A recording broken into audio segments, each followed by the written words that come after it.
성경은 어떻게 우리에게 전달되었을까인데요. 부제는 성경의 형성 과정에 대한 이해를 한번 성도님들과 해보고자 합니다. 물론 여기서 말하는 성경은요, 구약과 신약 전체라기보다는 주로 구약에 한정된다라는 것들을 먼저 좀 말씀드리고 이야기를 시작하고자 합니다. 여러분, 이 강의를 시작하면서 첫 번째 질문을 좀 던져보고자 합니다. 여러분, 성경은 하늘에서 뚝 떨어진 책일까요?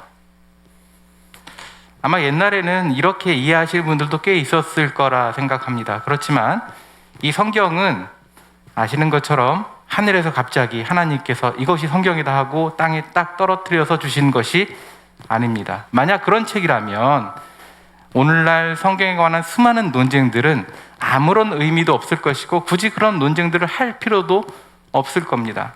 그런데 성경은 그런 책이 아니기 때문에 지금까지도 성경에 대해서 여러 이야기들이 나오고 여러 연구들이 진행이 되고 있는 것인데요. 성경에 대해서 우리가 가지고 있는 입장이 있습니다.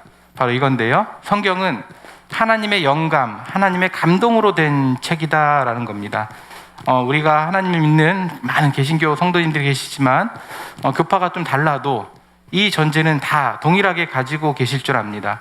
이 말씀의 근거 구절이 이거죠. 디모데후서 3장 16절인데요. 모든 성경은 하나님의 감동으로 된 것으로 교훈과 책망과 바르게 함과 의로 교육하기에 유익하니. 여기에서 이 하나님의 감동으로 성경이 쓰여졌다라는 이 부분을 그대로 우리가 받아들여서 우리가 보고 듣고 배우는 이 성경은 하나님께서 감동으로 영감으로 우리에게 주신 책이다라는 것을 우리가 믿음으로 받아들입니다. 그런데 이 하나님의 감동, 영감으로 된 책이라는 이 표현에 대해서 이 과연 하나님의 영감이 무엇인가에 대한 여러 가지 입장이 있다라는 건데요. 여러 가지 입장이 있지만 개신교의 두 가지 입장, 성경의 영감설에 대해서만 짧게 설명을 드리고자 합니다. 물론 유기적 영감설, 기계적 영감설, 동력적 영감설, 동적 영감설이라고 하지만 또 직관적 영감설, 그 외에도 다양한 영감설이 있는데 두 가지 영감설만 먼저 나누겠습니다. 첫 번째는 기계적 영감설입니다. 기계적 영감설은 이 성경의 저자들이 이 성경을 기록할 때 하나님께서 불러주시는 대로 기계처럼 정확하게 받아쓰기를 했다라고 주장하는 게 바로 기계적 영감설입니다. 그러니까 이 성경을 기록한 기록자들이 있을 거 아닙니까? 그 기록자들이 옆에서 마치 하나님이 이야기하시는 것처럼, 그걸 듣는 것처럼, 혹은 마음에 정확하게 말씀하시는 그것을 글로 하나하나 틀리지 않고 기록한 것이 바로 성경이다. 그것이 기계적 영감설을 주장하는 사람들의 입장이고요. 두 번째는 유기적 영감설입니다. 이것은 성령님께서 이 성경을 기록한 기록자, 기자들을 감동시켜 주셔서 그들이 가지고 있는 각 개인의 성격과 또 재능과 은사와 교양, 문체 등 그러니까 전 인격적인 부분을 이야기하는 건데요. 그것을 유기적으로 다 사용해 주셔서 성경 기록에 조화를 이루게 하셨다는 주장이 바로 유기적인 영감설입니다. 여러분은 어떤 게 더 마음에 와닿으십니까? 중요한 것은 이 유기적 영감설에서 그러면 하나님과 사람이 협동해서 성경을 기록한 것이 아닌가라고 생각할 수 있는데 중요한 전제가 있습니다. 여기에는 이 성경의 저자는 하나님이시고 사람은 기록자에 불과하다는 중요한 전제가 있습니다.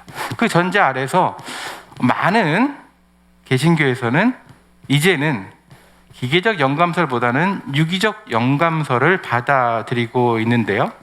어떤 영감설을 받아들이냐에 따라서 이 성경을 보는 관점이 굉장히 좀 많이 달라질 수가 있습니다. 기계적 영감설을 주장하는 사람들은 문자적인 것들을 그대로 받아들이려고 하고요.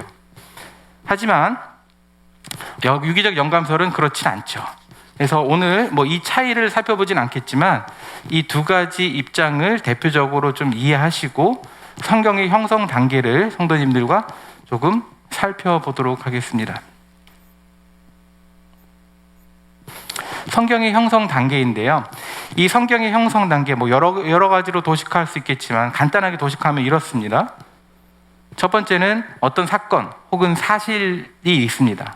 그리고 일어나는 거죠. 그리고 그것을 해석합니다. 이것이 어떤 뜻이 있을지, 어떤 의미가 담겨 있을지 해석하고, 그리고 그 해석한 것들을 구전, 입으로 전한다는 겁니다. 말로 전하는 것이죠. 그리고 그 구전된 이야기들을 어느 순간 문서화, 즉 글로 기록하는 단계가 오고요.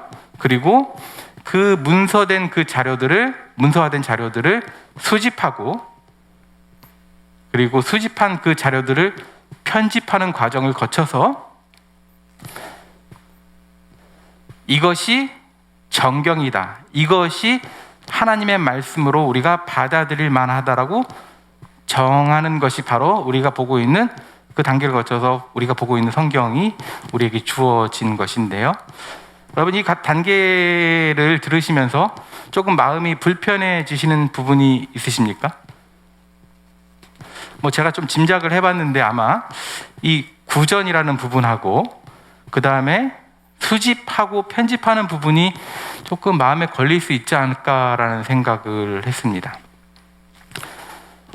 뭐 특별히 이 성경이 수집되었고 편집되었다라는 이 말이 좀 마음에 좀 어려움이 있을 수 있습니다. 왜냐하면 성경이 누군가에 의해서 의도적으로 수집되고, 어떤 의도를 가지고 목적을 가지고 수집되고, 그것이 어떤 한 개인에 따라서 그 글이 편집되어서 마치 사실이 아닌 것들이 사실인 것처럼, 신화적인 이야기들이 마치 사실인 것처럼 쓰여진 글이 아니냐라고 생각할 수 있기 때문입니다. 실제로 믿지 않는 사람들이 이 성경을 공격할 때 바로 이 부분을 많이 공격을 하는데요.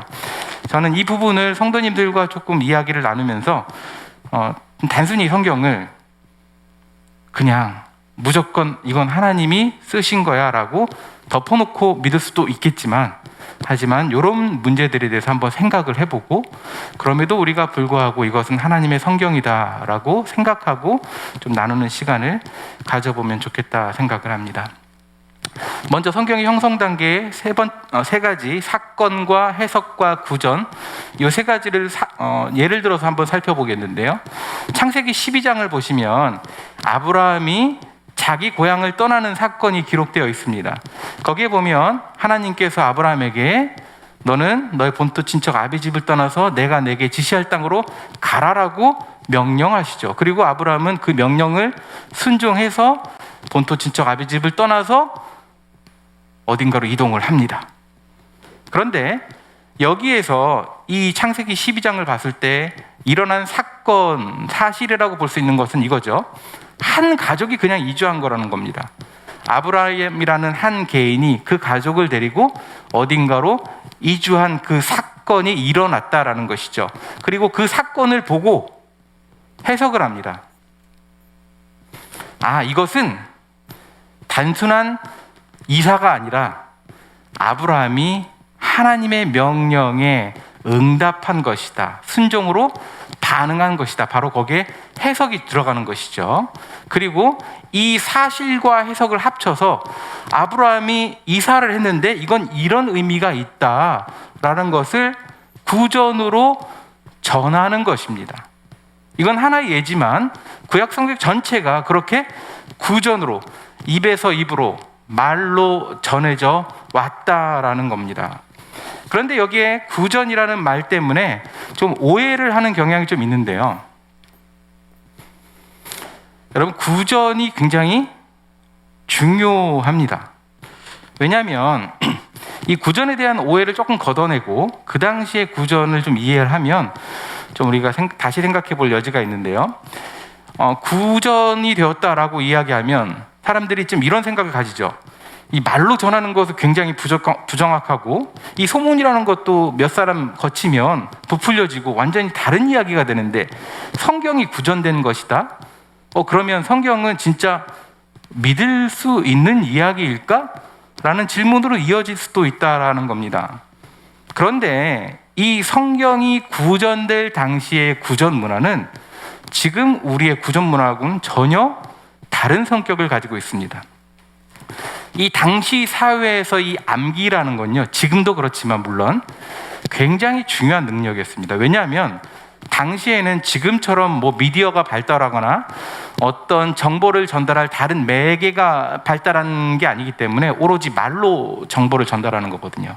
그래서 정보를 정확하게 전달하기 위해서는 정확하게 암기하는 것이 필요했습니다.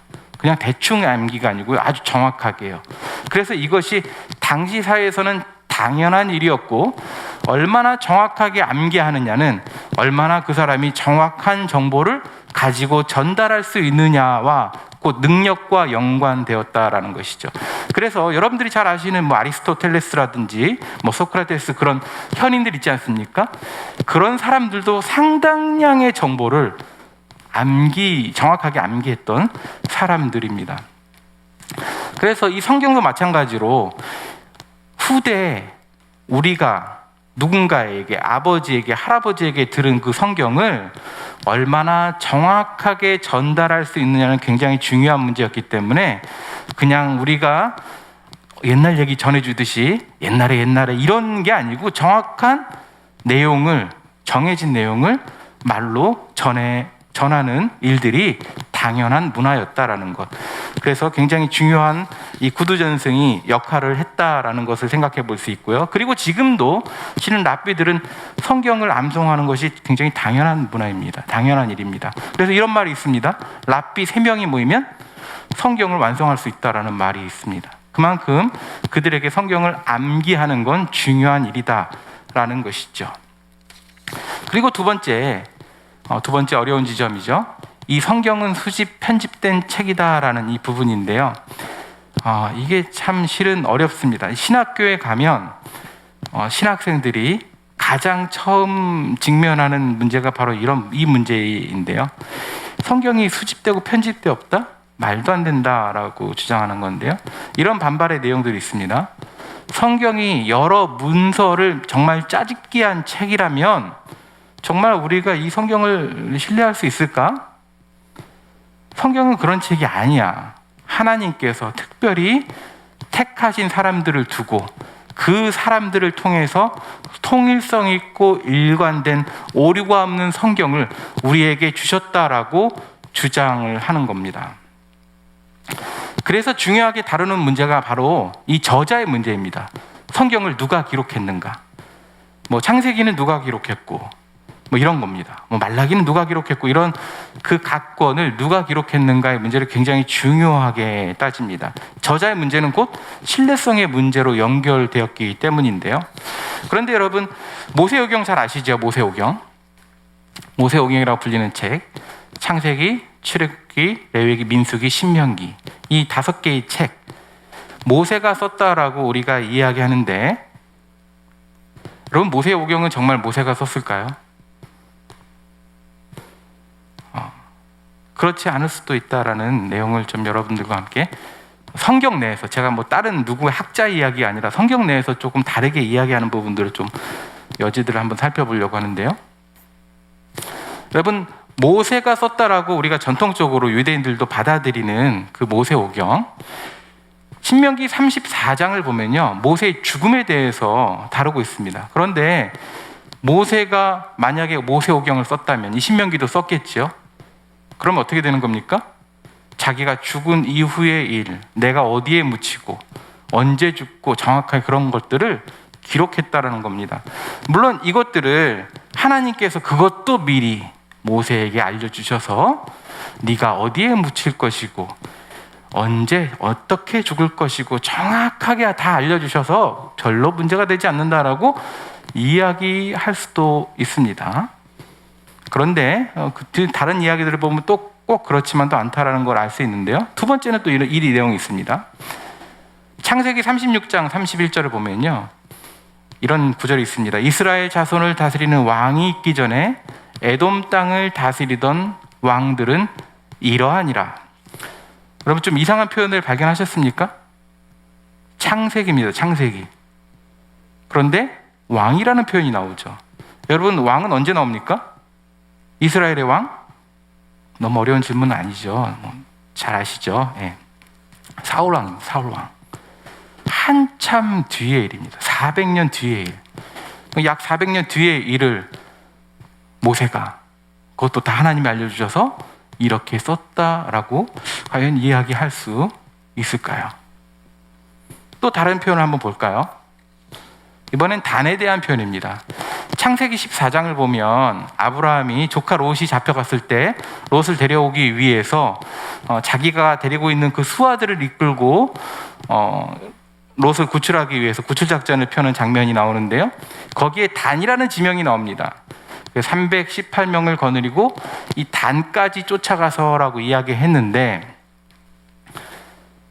그 이후에 모세오경 뒤의 시대에 기록된 사사기라는 책을 보면 이런 기록이 있습니다.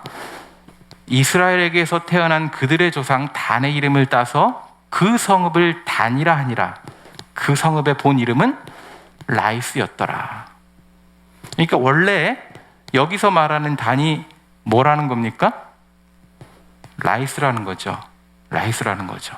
그러면 그 전인 창세기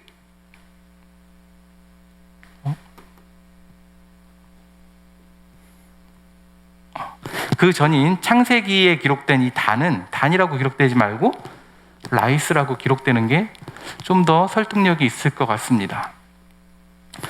그리고 또 여러분들이 잘 아시는 노아 방주 이야기도 있습니다. 이건 뭐 많이 이야기하는 부분이니까요.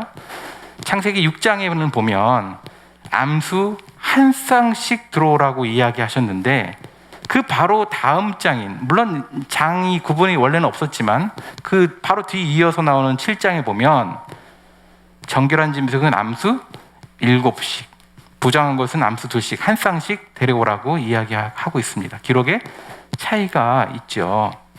그리고 5번째, 마지막인데요. 하나님의 이름 여호와라는 표현입니다. 출애굽기 6장 3절에 보면 모세에게 말씀하시는 이 하나님의 음성인데 이렇게 이야기하십니다. 내가 아브라함과 이삭과 야곱에게 전능의 하나님으로 나타났으나 나의 이름을 여호와로는 그들에게 알리지 아니하였고. 이 말은 무슨 말이냐면 모세 너에게 최초로 내 이름이 여호와라는 걸 알려준다라는 거거든요. 그런데 성경을 보면 창세기 4장을 보면 하와가 가인을 낳고 뭐라고 하냐면 하나님으로 여호와로 인하여 등남하였다라고 기록되어 있습니다. 그리고 창세기 9장을 보면 노아가 또 하나님을 여호와라고 부르는 장면이 있고요. 또 창세기 15장에서 아브라함이 하나님을 여호와라고 부르는 모습을 볼 수가 있습니다. 여러분, 하나님께서 모세에게 조금 좀 너 특별한 사람이라고 뻥치신 걸까요? 우리가 그렇게 이해를 해야 될까요? 아니면 여러 자료들을 수집하는 과정 중에서 일어난 일이라고 우리가 볼 수 있을까요? 근데 여러분, 이 성경을, 처음에 기록된 성경을 누군가가 만약에 모았다면 그게 랍비들이지 않겠습니까? 그 랍비들이 이런 성경에 좀 맞지 않는 부분들을 랍비들이 몰랐을까요? 그 성경을 외우는 그 랍비들이, 우리는 발견했는데 그 사람들은 몰랐을까요? 저는 그거는 오히려 더 설득력 없는 이야기라고 생각합니다. 오히려 랍비들이요, 성경을 만들 때, 정경화하고 하나의 성경 자료들을 모았을 때 이것이 좀 맞지 않는 이런 부분들이 있다면 뺄 건 빼고 더할 건 더하고 수정을 해가지고 전혀 봐도 이런 오류를 하나도 찾을 수 없도록 만들 수도 있었지 않았을까요?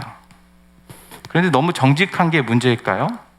저는 그건 아니라고 봅니다. 그들이 이 성경, 자기들이 이것은 정말 하나님의 말씀이구나라고 인정하고 받아들일 수밖에 없는 그런 자료들에 대해서 함부로 자신의 생각으로 손을 대지 않는 겁니다. 혹 이것이 조금 다른 것 같아도 거기에는 어떤 하나님의 의도가 있겠지 하고 함부로 그것을 재단하지 않았다라는 것이죠. 저는 그래서 오히려 그것이, 이런 부분이 성경이 더 신뢰할 만한 부분은 아닐까, 역설적으로요, 생각을 해봅니다. 좀 나중에 이야기하겠지만 성경 사본의 이야기를 보면 조금 더 그렇다라는 것을 알 수가 있습니다. 역사적으로 얼마나 성경이 철저하게 지켜져 왔고 보존되어 왔는지를 보여주는 게 바로 사본의 이야기인데요. 사본을 이야기하기 전에 이런 이야기를 하면 우리가 도전하는 시험이 있습니다. 직면하는 문제가 있는데 바로 그거는 성경의 무엇성과 관련된 문제입니다. 성경의 무엇성 많이 들어보셨죠? 뭐 단어는 좀 생소한다 하더라도 성경은 1.1획 또 빼지 않고 다 이루어지고 전혀 틀린 부분이 없다라고 우리가 많이 들어왔는데, 그렇다면 성경은 무언 것이 아니단 말인가? 라고 생각할 수 있다라는 것이죠. 하지만 성경의 무엇성은 문자적인 무엇성이라기보다는 이 성경은 구원에 이르는 진리를 오류 없이 가르쳐주는 책이다라는 의미로 성서의 무엇어를 이야기하는 것이 맞습니다. 과학적이거나 역사적 정확성, 숫자는 다 맞아야 되고 그러한 것들을 기대하는 것이 아니라 맥락적으로 성경에서 말하는 그 메시지가 유기적으로 구원의 진리를 오류 없이 우리에게 전달해주고 주장한다라는 것을 말하는 것이 바로 성경의 무엇어입니다. 여러분, 문자적 무엇어를 주장하는 사람들은 그렇게 이야기합니다. 아니다. 원래 성경은 무엇이다. 그것조차도 없다. 왜냐하면 우리가 보는 성경은 다 사본이고 번역본이지 않습니까? 그렇게 이야기합니다. 그렇기 때문에 이 주장은 틀리다라고 이야기하는 거죠. 근데 그 주장은 좀 어폐가 있는 말입니다. 그 말 속에. 왜냐하면 그렇다면 우리가 지금 보고 있는 그 성경은 오류가 많다는 이야기하고 똑같은 거거든요. 여러분, 성경은요, 일관되게 분명히 우리에게 구원에 대해서, 진리에 대해서 일관되게 가르쳐 주고 있습니다. 그런 면에서 분명 성경은 무어합니다. 저는 성도님들에게 이것을 굉장히 강조하고 싶습니다. 그러면 우리가 이 무어하다고 이야기하는 그 성경은 언제 처음 쓰여졌을까요? 언제? 성경이 문서로 기록된 시기가 있다고 할 때 하는데 언제 처음 쓰여졌을까? 세 가지 견해를 소개해드립니다. 첫 번째는 오경, 모세가 썼다. 모세가 처음 기록했다. 그래서 기원전 약 1500년경, 연대는 약간 좀 차이가 있지만 약 1500년경 처음 성경이 기록되었다라고 주장하는 게 있고요. 아니다. 모세 때가 아니라 다윗 시대 때 기원전 1000년경, 실은 이 고고학적 발견이 있었습니다. 고히브리어라는 기록, 그 고고학적 발견이 있어서 이게 이제 다윗 시대 때 그때가 1000년 전이면 이제 다윗 시대거든요. 그래서 다윗 시대 때 처음 쓰여졌다라고 주장하고 받아들이는 사람들이 있고요. 아니다. 그것도 아니다. 포로 때, 기원전 600년경 때 성경이 쓰여졌다라고 기록되었다라고 이야기하는 사람들이 있습니다. 좀 다르죠. 많이 다른데요. 연대가 좀 차이가 많이 나는데요. 여러분, 이런 세 가지 주장에도 불구하고 정확하게 언제 성경이 전체가 구약 39권 전체가 쓰여졌는지에 대한 정확한 객관적인 자료는 실은 없다 봐도 무방합니다. 최초로 기록된 원본도 없고요.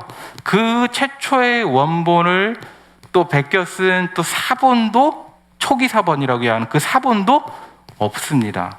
그래서 이 세 가지 경우 중에서 무엇이 다 정확하다라고 하기가 일방적인 주장을 하기가 어렵지요. 다만 우리가 여기서 좀 중요하게 볼 성경의 역본들이 있는데, 구약 성경에서 중요한 역할을 하는 성경의 사본이 있습니다. 바로 여러분들 많이 들어보셨을 겁니다. 70인역입니다.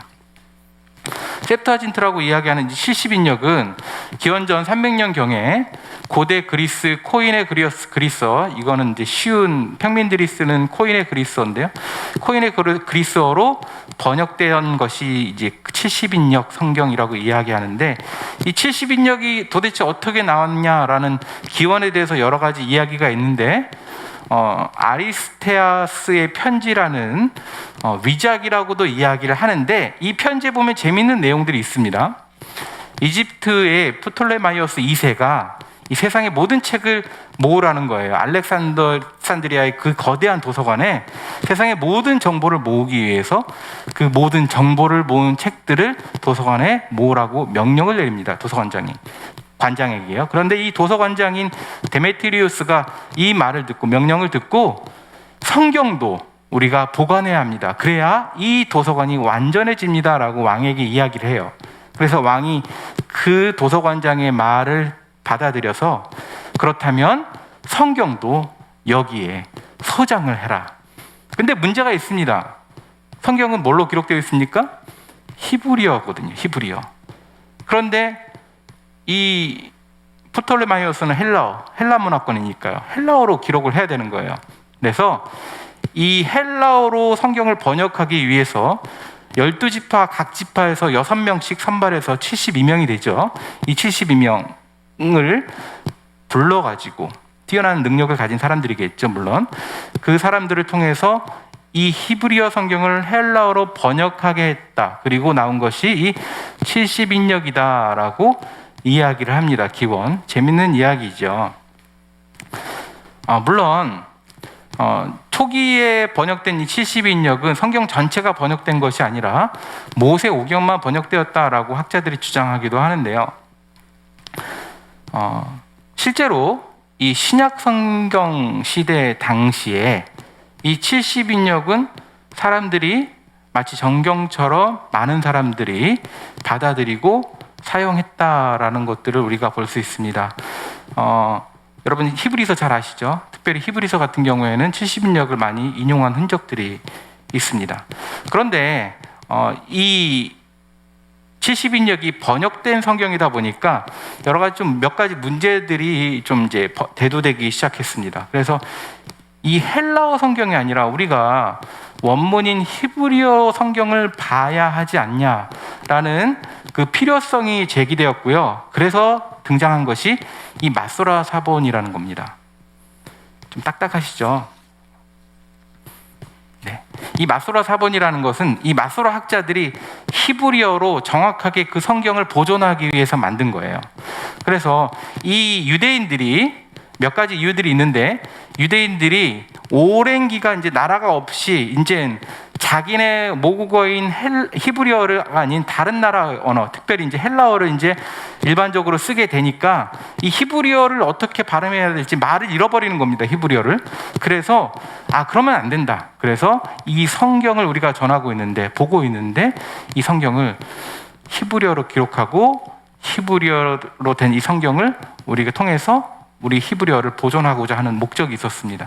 근데 문제는 모음이 없었거든요. 그래서 이 마소라 학자들이 모음을 개발합니다. 지금 읽고 있는 히브리어 발음들은 다 이 마소라 학자들이 발음을 개발한 거라고 보시면 되는데요.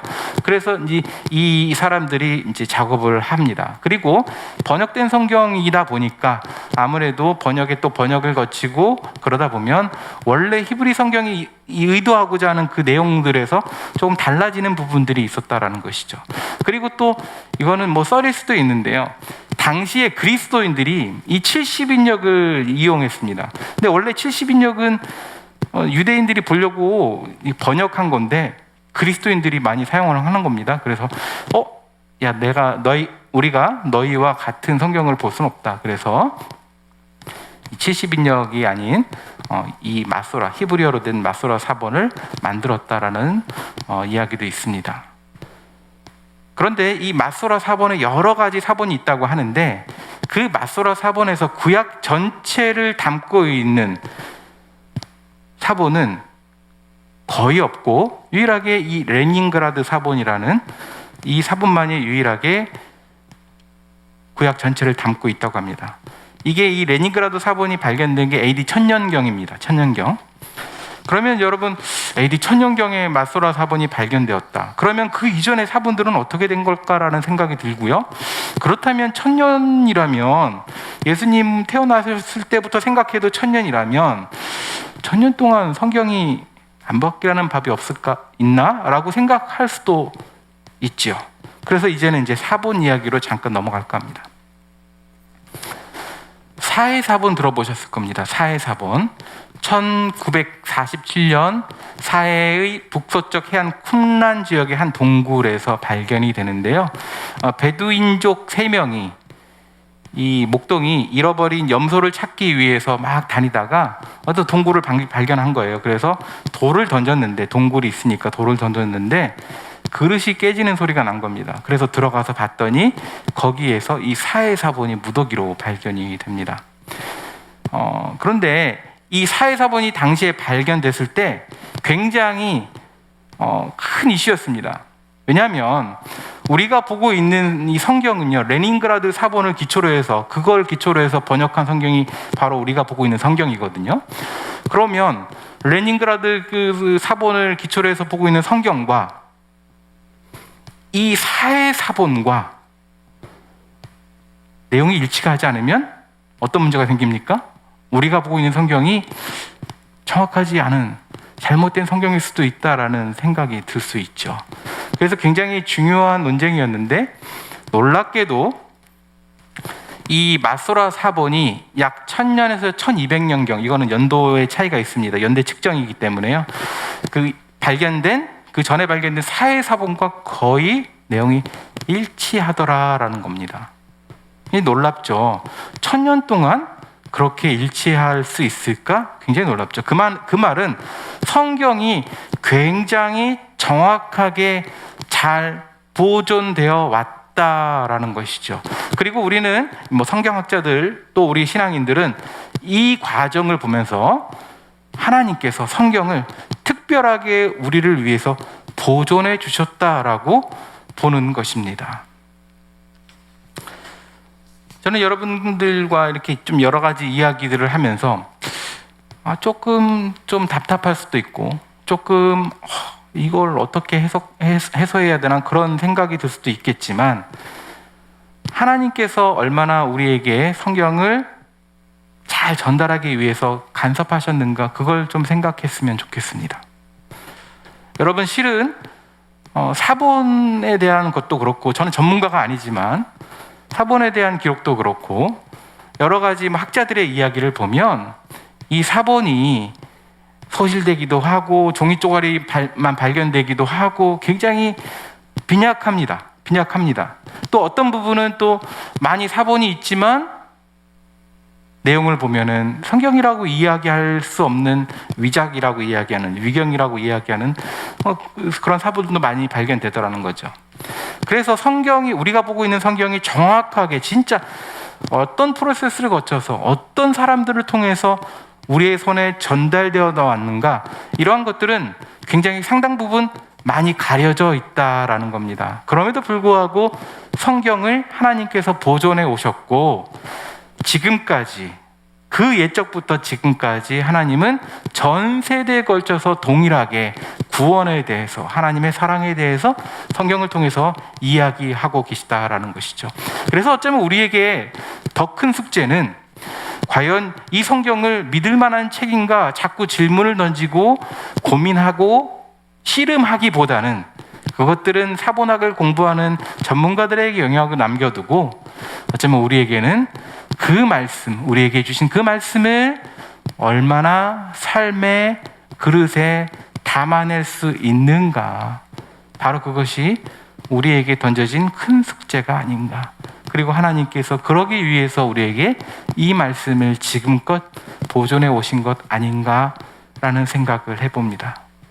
그래서 이 말씀을 마치면서 우리가 처음에 읽었던 디모데후서 3장 16절 이 말씀을 같이 그 마음을 담아서 생각하면서, 하나님의 마음을 생각하면서 말씀을 읽고 오늘 내용을 마치고자 합니다. 우리 같이 한 목소리로 읽을까요? 시작. 모든 성경은 하나님의 감동으로 된 것으로 교훈과 책망과 바르게 함과 의로 교육하기에 유익하니 이는 하나님의 사람으로 온전하게 하며 모든 선한 일을 행할 능력을 갖추게 하려 함이라. 하나님께서 감동으로 주신 그 성경을 통하여서 하나님의 선한 일들을 이루시기를 원하시는 그 하나님의 뜻을 담아내는 저와 여러분이 될 수 있기를 주님의 이름으로 축원합니다. 기도하겠습니다.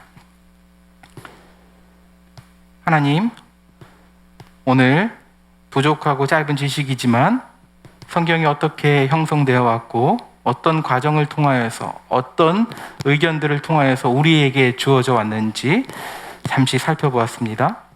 하나님, 이 성경을 우리에게 주시기 위하여 하나님은 역사 속에서 많은 사람들의 손을 통하여서 개입하여 주셨고 보존해 주셨습니다. 하나님, 그 성경을 우리가 기쁨으로 감사함으로 하나님 귀하게 받아들이고 그 말씀을 통하여서 하나님의 뜻을 온전히 더욱 이루어드리는 귀한 삶을 살아낼 수 있도록 도전하게 하시고 결단하게 하여 주시옵소서. 모든 말씀 예수님의 이름으로 기도드립니다. 아멘.